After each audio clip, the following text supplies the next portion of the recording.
Olá, meus amores, tudo bem com vocês? Sejam muito bem-vindos a mais um vídeo aqui no canal Miranda Fala. Eu sou a Miranda e no vídeo de hoje eu gostaria de compartilhar com vocês a minha primeira pregação lá na minha igreja e compartilhar também uma experiência pequena e simples que Deus me deu, mas para mostrar que realmente Deus fala e muito no nosso coração. Faz mais ou menos uns 2 meses atrás eu fui convidada para ser uma das pessoas que ministrariam a palavra de Deus no período de 1 mês, e todos os domingos seriam outras pessoas diferentes. No caso, são todos os meus amigos, né, que vão ministrar ao longo desse mês de maio. E eu fui convidada para fazer essa pregação, para pregar a palavra de Deus na segunda semana de maio. Sendo que, gente, aconteceu um problema e a irmã que iria pregar na primeira semana, que seria num culto de ceia, ela não pôde, aí eu tive que trocar com ela e fui pega de surpresa. Eu já tinha uma mensagem para trazer para a igreja, né? Eu já tinha preparado mais ou menos assim que eu fiquei sabendo que eu iria pregar 2 meses atrás. Só que aconteceu algo muito interessante que eu vou contar para vocês agora. Eu estava dormindo e Deus me levantou de madrugada para escrever uma pregação. E aí eu fui, gente. O resultado dessa pregação é o que vocês vão ver no vídeo de hoje. Na verdade, vocês vão ouvir, vocês não vão ver, mas foi essa pregação que eu fiz lá na minha igreja. Não é a pregação em si que eu fiz na minha igreja, mas todo o esboço dela e tudo que eu falei nesse áudio que eu vou mostrar pra vocês está lá também. E como eu falei, é sobre família. E, gente, eu confesso que eu fiquei muito nervosa, porque uma coisa é a gente falar aqui no YouTube e, de certa forma, eu tô pregando a palavra de Deus, mas outra coisa é você ir num lugar que tem muitas pessoas e falar da palavra de Deus ali olho no olho, sabe? Causa uma emoção muito grande. Eu fiquei muito nervosa, deu vontade de ir embora. Deu vontade de ir embora e desistir. Mas eu não podia fazer isso. Eu sabia que era algo de Deus e eu fui assim mesmo. E quando eu tava chegando perto, gente, da hora que eu iria ministrar, né? Eu vi que tava assim caminhando já pro momento da ministração. O Senhor começou a falar no meu coração. O Senhor viu que eu estava muito nervosa.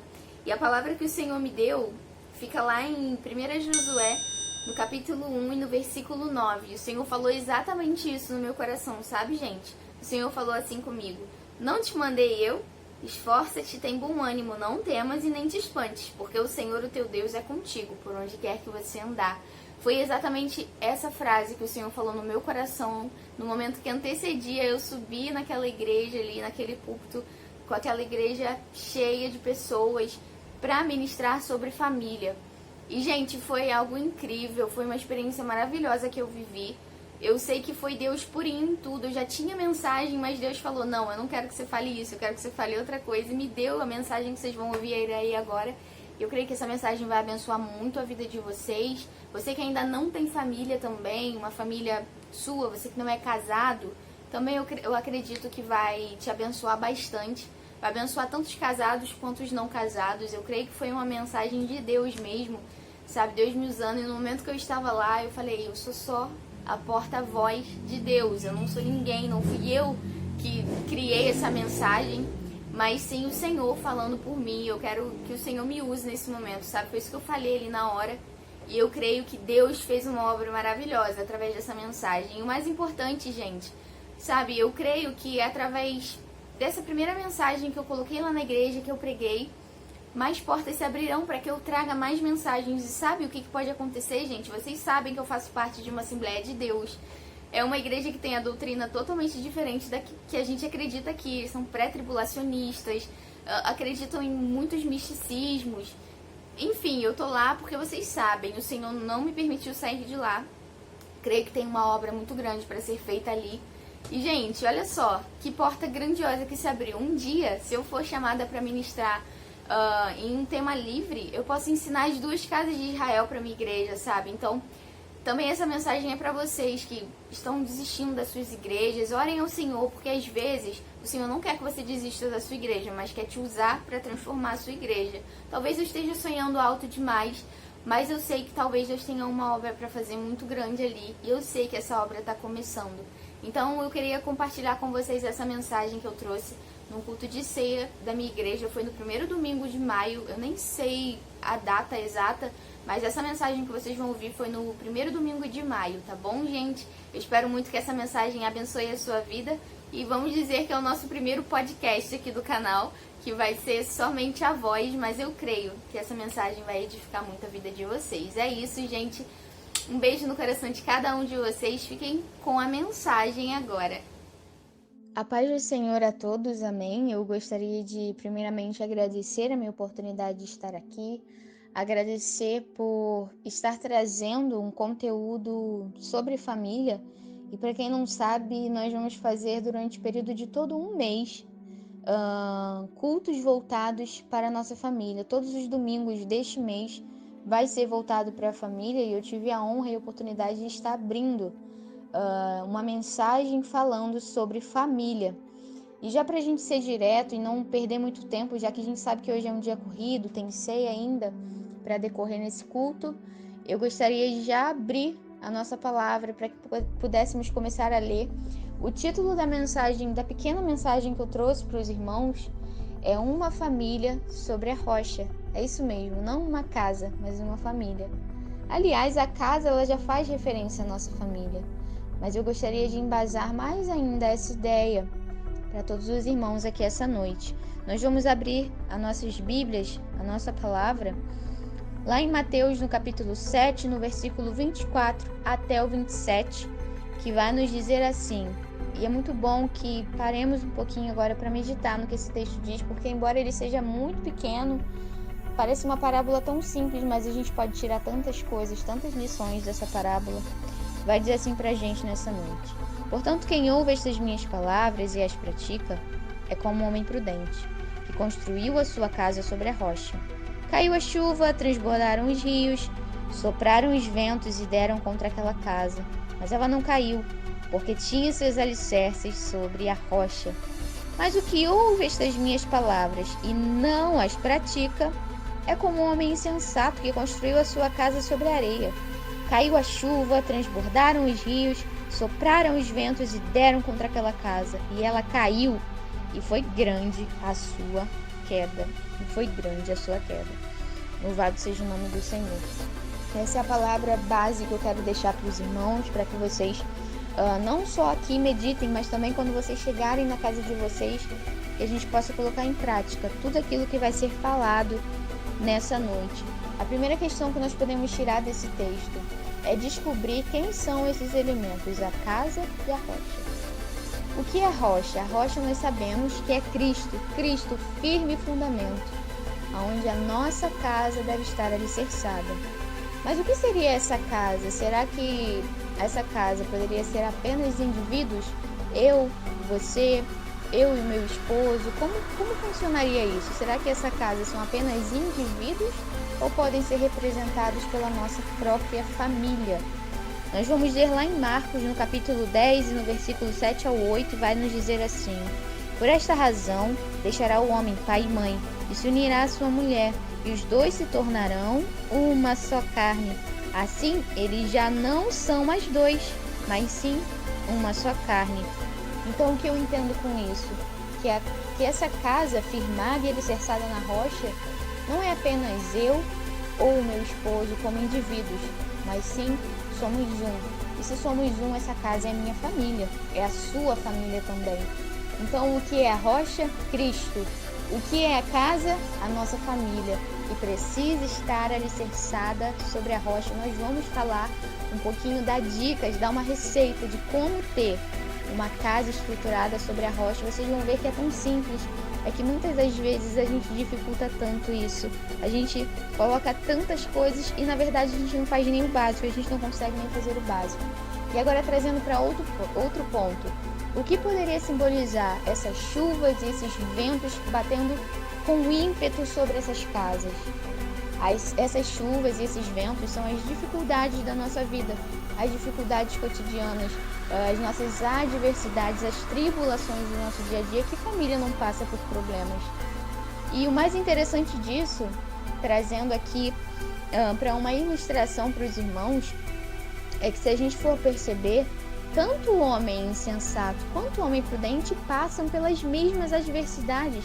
Como a gente leu aqui no início, nesse texto, tanto a casa do ímpio quanto a casa do prudente são atingidos pelos mesmos ventos, pelas mesmas tempestades. Ou seja, os problemas são os mesmos, tanto para uma família, vamos colocar aqui em questão, uma família de cristãos alicerçados na rocha, quanto uma família que não conhece ao Senhor Jesus. Os problemas são os mesmos, nós precisamos tirar isso da mente, de que a partir do momento que conhecemos o Senhor Jesus e que o aceitamos na nossa vida e na nossa família, o trazemos para o nosso lar, as dificuldades vão parar. Não, isso não é uma verdade. O que vai acontecer é que nós vamos estar muito mais preparados para lidar com as dificuldades e os problemas, já que Cristo será o nosso centro, a nossa rocha, e se estivermos alicerçados nele, nada disso pode nos atingir. E é o que acontece.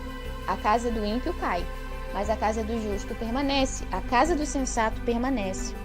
E agora eu gostaria de trazer 5 pontos. É uma mensagem bem simples, bem rápida, nós não vamos demorar.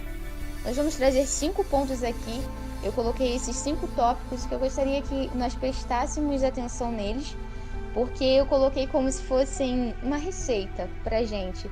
Eu sei que muitos aqui já praticam todas essas coisas, mas para os que não praticam é importante que a gente venha ter um olhar crítico e a gente veja o que está faltando na nossa casa, para que sejamos uma casa realmente alicerçada sobre a rocha, não só uma família que vem aqui nos dias de domingo, assiste o culto e vai embora, mas verdadeiramente uma família que é alicerçada sobre a rocha, uma família que dá exemplo, uma família que é a mesma família dentro da igreja e fora dela também.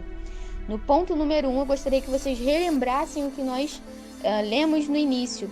Vai dizer assim, portanto que ouve estas minhas palavras e as pratica é considerado o homem prudente, ou seja, dê exemplo, seja exemplo.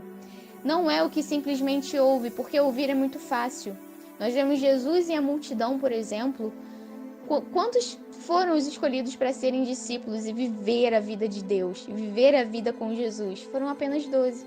E a multidão? Olha quantas pessoas dentro dessa multidão nós tínhamos.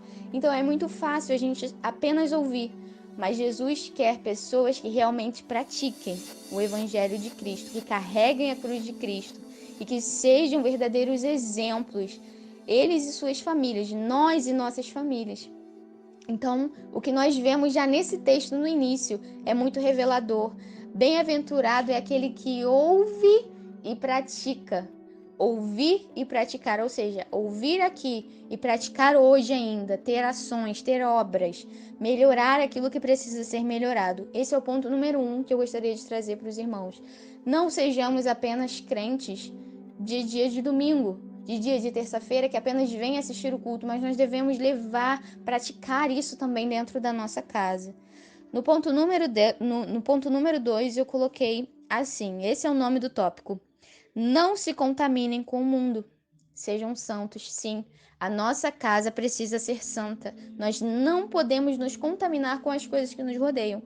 Vamos ver lá em Josué agora, no capítulo 24 e no versículo 15. E vai dizer assim pra gente. Se, porém, não lhes agrada servir ao Senhor, escolham hoje a quem irão servir. Se aos deuses dos seus antepassados, que serviram além do Eufrates, ou aos deuses dos amorreus, em cuja terra vocês estão vivendo. Mas eu e a minha casa serviremos ao Senhor. Vocês percebem que eles estão vivendo no meio de pessoas idólatras, mas Josué vai dizer o quê? Eu não, a minha casa não. Eu e a minha casa hoje decidimos servir ao Senhor. O que acontece quando nós estamos vivendo no meio de muitas pessoas ímpias que não conhecem ao Senhor? O que nós devemos fazer? Aqui está um belo exemplo disso. Mesmo estando numa terra de ímpios, numa terra onde eles praticavam idolatria e não serviam ao Deus de Josué, ele vai dizer, não, eu e a minha casa serviremos ao Senhor. Essa deve ser a nossa atitude de verdadeiros cristãos. Dentro de casa e perto das pessoas que nos rodeiam, os nossos vizinhos, a nossa vizinhança, a nossa rua devem nos conhecer e nos respeitar como verdadeiros cristãos que somos. Vocês podem seguir o Deus que vocês quiserem, mas eu e a minha casa, atitude, eu e a minha casa serviremos ao Senhor.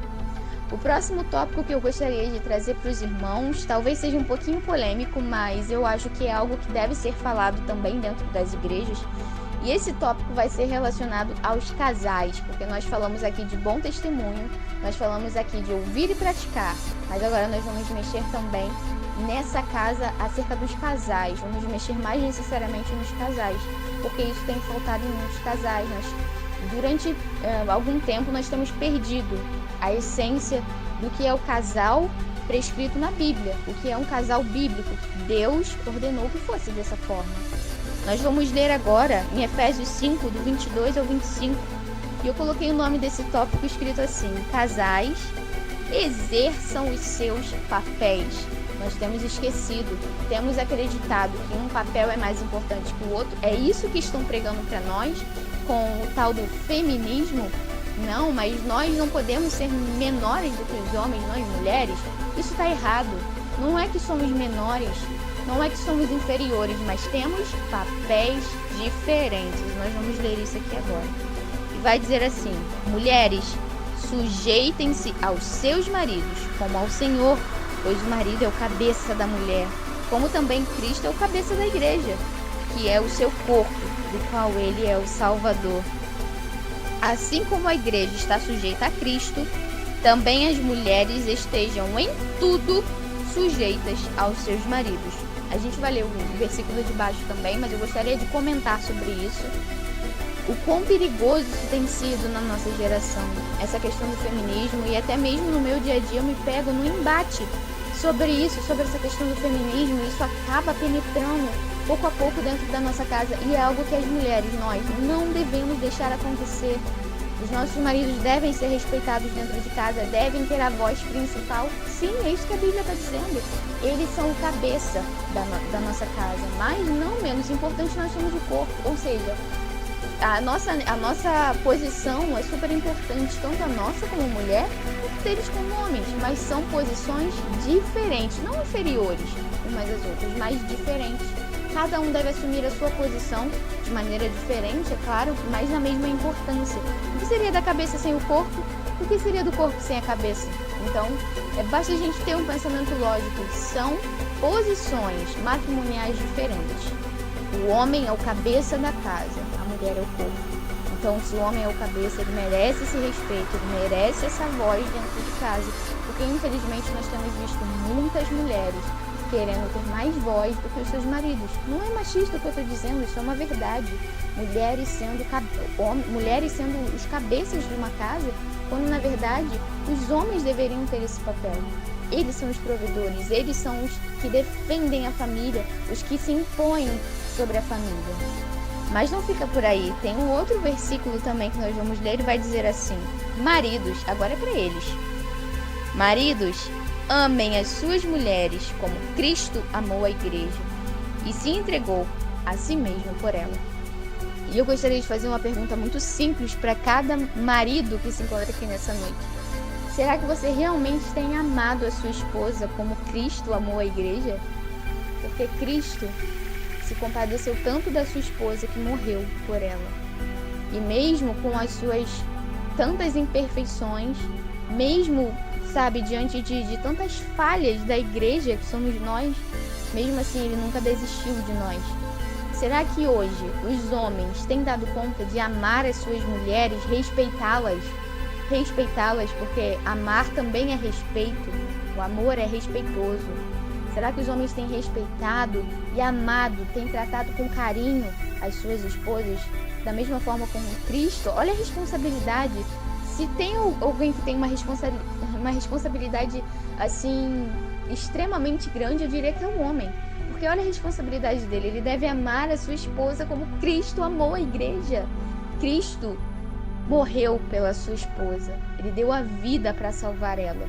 Então será que hoje, eu quero fazer essa reflexão com cada homem que está aqui presente. Será que hoje você ama tanto a sua esposa a ponto de dar a sua vida por ela? Fica a pergunta no ar. E você, mulher, honra o teu marido. Seja submissa ao teu marido.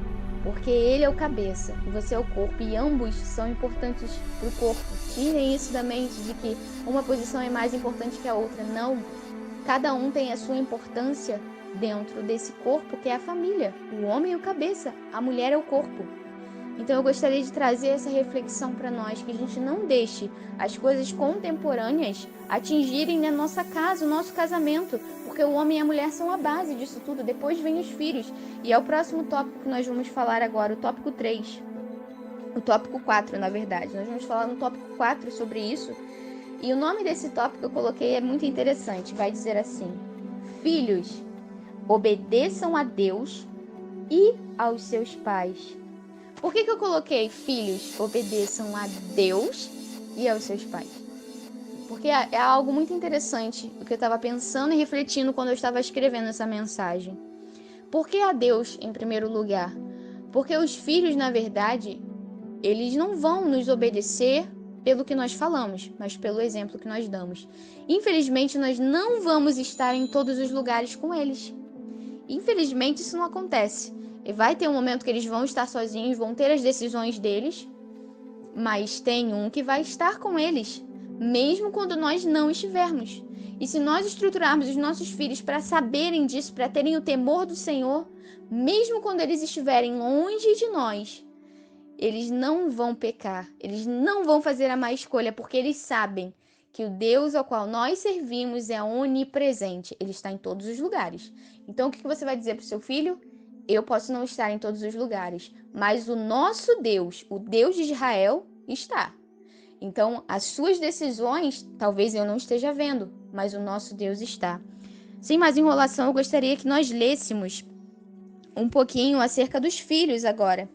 E nós vamos ler lá em Provérbios 22, no capítulo 22 e no versículo 6. Tá bom? E vai dizer assim, é um versículo muito, mas muito usado. Eu acredito que todo mundo aqui já ouviu falar disso. E hoje a gente vai trazer um pouquinho de luz sobre esse versículo. Vai dizer assim: instrua a criança segundo os objetivos que você tem para ela. E mesmo com o passar dos anos, ela não se desviará dele. O que eu aprendo com esse texto? Tem um outro texto que vai dizer: ensina o seu filho no caminho, ensina o seu filho em casa, fale com ele sobre a palavra em todos os lugares onde você estiver. E aqui não é diferente, instrui a criança quando ainda está pequenininha, segundo os objetivos que você tem para ela, ou seja, nos caminhos do Senhor. Esse é o nosso objetivo de criar essa criança. E mesmo com o passar dos anos, não se desviará dele.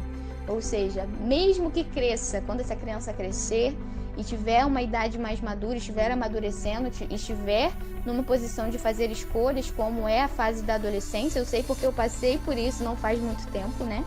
Claro, hoje eu tenho 24 anos, não faz muito tempo que eu passei essa fase, mas uma coisa eu posso dizer para vocês: não adianta vocês ensinarem falando, vocês têm que ensinar fazendo. E eu falo para mim isso também, porque hoje eu sou mãe, e hoje eu percebo, não adiantava nada o que minha mãe falava para mim. Adiantava o exemplo que ela dava. Então não adianta falarmos da boca para fora, se nós fazemos o oposto dentro da nossa casa e damos um péssimo exemplo para o nosso filho. Adianta o que nós vamos fazer, qual é o exemplo que eu como mãe e meu esposo como pai temos dado para o nosso filho. Porque aí quando ele crescer, conforme o seu crescimento, ele vai perceber, ele vai amadurecendo e vai perceber que nós somos uma família estruturada no Senhor. Ele vai nos ter como exemplo para a família dele um dia, quando ele se casar e tiver a sua própria família. Mas não adianta eu falar se eu não tiver exemplo dentro de casa. Instrua a criança no caminho que ela deve andar. Como eu faço isso? A criança imita tudo que você faz. Eu mesma, quando meu filho era bem pequenininho, a gente estava orando, e aí do nada ele começou a ajoelhar junto com a gente a querer orar. Vocês podem ver o exemplo aqui dele às vezes também. Quando o irmão está orando, levantando a mão, ele também fecha o olhinho, levanta a mão e ora. Por quê? Porque a criança, ela observa tudo aquilo que o adulto faz, não o que o adulto fala, o que o adulto faz. Qual é o exemplo de família cristã? Qual é o exemplo de cristãos que você e a sua família têm dado para os seus filhos? Porque não adianta apenas trazer na igreja nos dias de domingo e achar que estamos fazendo muito. Não estamos fazendo muito. O maior exemplo que fica é o que nós estamos fazendo dentro da nossa casa, é o que nós estamos assistindo dentro da nossa casa. Então, o maior exemplo que nós podemos dar é com as nossas ações. Ensina a criança o caminho que ela deve andar. E ainda que ela cresça, quando ela crescer e tiver a idade mental de fazer as suas próprias decisões, as suas próprias escolhas, os seus próprios caminhos, ela vai escolher sempre o Senhor, porque esse foi o exemplo que ela teve desde pequenininha, ainda mais agora, no meio de tanta militância, acerca de partidos políticos, esquerda, direita, dentro das escolas, feminismo dentro das escolas. Olha diante de que as nossas crianças estão expostas, diante de tantos perigos diabólicos.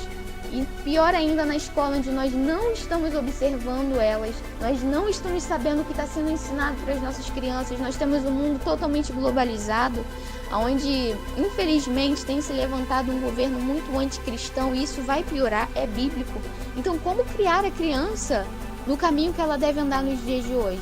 O que nós podemos fazer é dar o exemplo. Crie sua criança desde pequenininha nos caminhos de Deus, e ela nunca vai se desviar. Ainda que venha a adolescência, uma fase difícil, talvez ela se desvie por um tempo, mas ela volta. Porque ela sabe a essência que ela tem, ela sabe de onde ela veio, ela vai lembrar: cara, meus pais eram exemplos de pais, os meus pais eram verdadeiros cristãos, e é essa vida que eu quero para mim. Eu gostaria de ler mais um exemplo, e agora, para os filhos já grandinhos que já entendem o que eu estou dizendo, vamos dizer, os filhos mais na pré-adolescência ou na adolescência vão entender esse texto. Fica lá em Efésios, no capítulo 6 e no versículo 1 ao 4, e vai dizer assim: Filhos, obedeçam os seus pais no Senhor, pois isso é justo. Honra o teu pai e a tua mãe. Este é o primeiro mandamento com promessa. O que é com promessa? Que promessa é essa? Nós vamos ler agora. Para que tudo te corra bem e tenhas vida longa sobre a terra. Essa é a promessa. Vocês estão entendendo a importância de filhos, nós? Porque eu também sou filha. Honrarmos o nosso pai e a nossa mãe. Para que nós mesmos, isso é bom pra gente. É promessa. Para que nós tenhamos vida longa na terra e boa vida na terra. Pais, tem mais uma ainda, hein? Mais um versículo que fica mais embaixo, que não é muito falado, mas também é necessário que se fale. Pais, não irritem os seus filhos, antes criem-nos segundo a instrução e o conselho do Senhor. Diante de tantas adversidades para criar os nossos filhos, tanta militância no mundo, um mundo totalmente anticristão que nós temos visto se levantar, onde nós somos tão criticados muitas vezes por ter pensamentos conservadores de cristãos, verdadeiros cristãos. Como a gente faz para educar o nosso filho, principalmente quando ele está na adolescência? Tá aqui, ó, o segredo. Criem os seus filhos segundo a instrução e o conselho do Senhor. Ou seja, pais, dobrem os joelhos, peçam conselho e direção do Senhor em tudo quanto vocês forem fazer, para que não piore a situação do seu filho, para que você não cause ira no seu filho. Nós devemos ter sabedoria em tudo, principalmente quando vem essa fase da adolescência, que eu juro ser a pior, porque eu já passei por isso e parece que a nossa mente muda de uma hora para outra e é difícil. Pais que têm filhos adolescentes, vocês sabem o quanto é difícil. Peçam instrução e sabedoria do Senhor, e tudo que vocês precisam saber está na palavra de Deus. Como criar os seus filhos na presença do Senhor. Nós temos o exemplo de Eli e os seus 2 filhos que faziam o que queriam dentro da casa do Senhor, e nós sabemos qual foi o seu final. Porque Eli não chamou a atenção dos seus filhos, ele não corrigiu os seus filhos, e o final foi a morte. Nós não podemos deixar que isso aconteça com os nossos filhos. Se tiver algo errado, nós devemos corrigir, mas é claro, diante da sabedoria do Senhor, para que não venhamos a irritar os nossos filhos, mas venhamos a fazer correções justas, correções corretas. E o último tópico que eu gostaria de ler para a gente já finalizar essa mini pregação, porque não é uma pregação muito longa, mas eu gostaria de ler esse último tópico com vocês, porque eu acho que é a conclusão de tudo que nós lemos até aqui, de tudo que nós aprendemos até aqui juntos. No tópico 5 eu coloquei assim, esse seguinte tema: um lar equilibrado produz perseverança durante as dificuldades, e as dificuldades produzem maturidade. As dificuldades, os ventos, a tempestade que bate sobre a nossa casa, são coisas ruins? Não, e vocês vão ler isso aqui no último versículo que eu for ler, vocês vão ver isso comigo, que não são coisas ruins, são coisas muito boas, porque produzem maturidade. Mas o que nos dá a perseverança de continuarmos firmes com a nossa família estruturada no Senhor? O que nos dá essa perseverança? Uma família estruturada. Uma família estruturada consegue passar por qualquer problema, qualquer adversidade. Eu gostaria de ler Romanos 5, 3, 5 com vocês. Romanos no capítulo 5 e no versículo 3 ao 5 vai nos dizer assim: mas também nos gloriamos nas tribulações, porque sabemos que a tribulação produz perseverança. A perseverança é um caráter aprovado, e o caráter aprovado, esperança. E a esperança não nos decepciona, porque Deus derramou o seu amor em nossos corações, por meio do Espírito Santo que Ele nos concedeu. Ou seja, as tribulações, os ventos, as tempestades sobre a nossa casa são coisas ruins?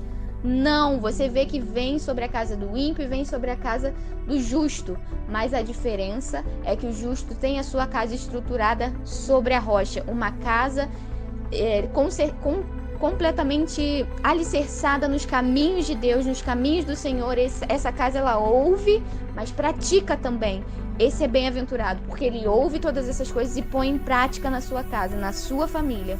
E qual é a diferença do ímpio? O ímpio não, ele pode até ouvir, mas não põe em prática. Então, quando vier o primeiro vento, a primeira tempestade, a sua casa desaba. Eu gostaria de ler mais um texto com vocês para a gente finalizar, que fica lá em Tiago, no capítulo 1, e no versículo 2 ao 4, também é bem pequeno. Prestem atenção, vai dizer assim: Meus irmãos, considerem motivo de grande alegria o fato de passarem por diversas provações, pois vocês sabem que a prova da sua fé produz perseverança.